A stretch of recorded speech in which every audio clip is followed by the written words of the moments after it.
Hello and welcome to Then and Now, a conversation with Hosea, day number 24. My name is Derek Hope, and I'm the pastor at Salem Lutheran Church in Orlando, Florida. And for 26 days, there's after today 2 left. We are reading through the whole book of Hosea, looking at some of what it might have said to its original hearers, and then letting the prophet put some questions before us in our present day.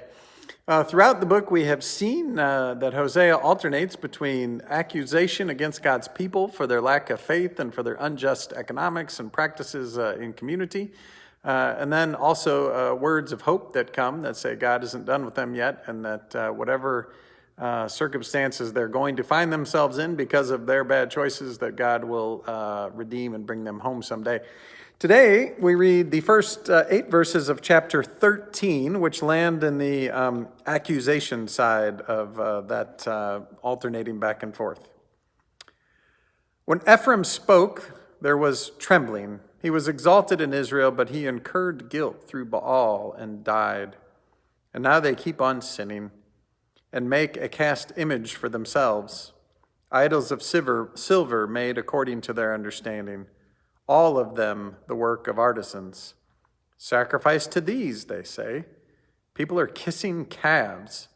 Therefore they shall be like the morning mist, or like the dew that goes away early, like chaff that swirls from the threshing floor, or like smoke from a window. Yet I have been the Lord your God ever since the land of Egypt. You know no God but me, and besides me there is no Savior. It was I who fed you in the wilderness in the land of drought. When I fed them, they were satisfied. They were satisfied, and their heart was proud. Therefore they forgot me. So I will become like a lion to them, like a leopard I will lurk beside the way. I will fall upon them like a bear robbed of her cubs, and I will tear open the covering of their heart. And I will devour them like a lion, as a wild animal would mangle them. As we hear this chapter, there's really 2 things going on in the first half of it here. There's something about the people and the fickleness of their faith, and then a statement from God about the certainty of God's work in their lives, right? And so the fickleness, they've got, again, these false idols that they're building and making. The work is noted particularly as the work of artisans and not the work of God. But then there's this great set of images in the 3rd verse. Therefore, they shall be like the morning mist, or the dew that goes away early, right? The sun comes up and burns off those morning mists and dews. Or like the chaff that swirls from the threshing floor, which wind can very easily carry away. Or like the smoke from a window, right, that drifts up and away. All of these are transient things. They're impermanent things. And what the prophet is doing is really giving an image of the people's faithfulness as something that is impermanent. And their trust in these idols is not anything that will be fulfilled.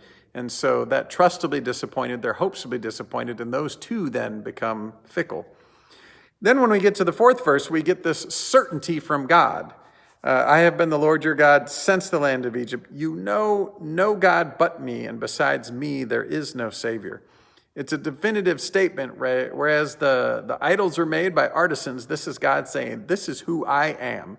There is no other Savior. I've always been there for you, fed you in the wilderness, satisfied. But then we get to verse 6 and get a sense of how they got from being the people fed by the Lord in the wilderness to being this people that worships these false gods. It was I that fed you in the wilderness in the land of drought. When I fed them, they were satisfied. They were satisfied and their heart was proud, therefore they forgot me. There's something about that journey that the people became comfortable with the provision of God, to the point that they forgot that it came from God and began to think that it was their own work that got them to this place. And so if we take the whole of these verses, right, the people's faith and where they put their faith is in perishable things that are not permanent. God reiterates God's permanence, but then points to the people's pride and the comfort that they got to a point of trusting in themselves as part of the problem. And then we then can ask what these 8 verses might speak to us in our day. And it's actually probably a couple of questions. One is in what ways is our faith fickle, right? Where do we put our trust in things that are impermanent? Where do we put our trust in things that don't last? And on the other side of that, then, where have our hopes been disappointed? And where has our expectations and those places of trust been disappointed? So that's one question.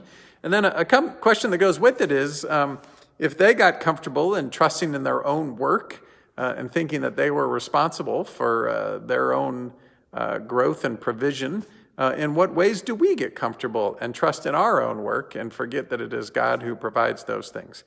So those questions are really sort of two sides of the same thing, right? How do we trust ourselves, or where do we put our trust that ends up being impermanent? And then how does that get us away from the permanence of God at work in our lives?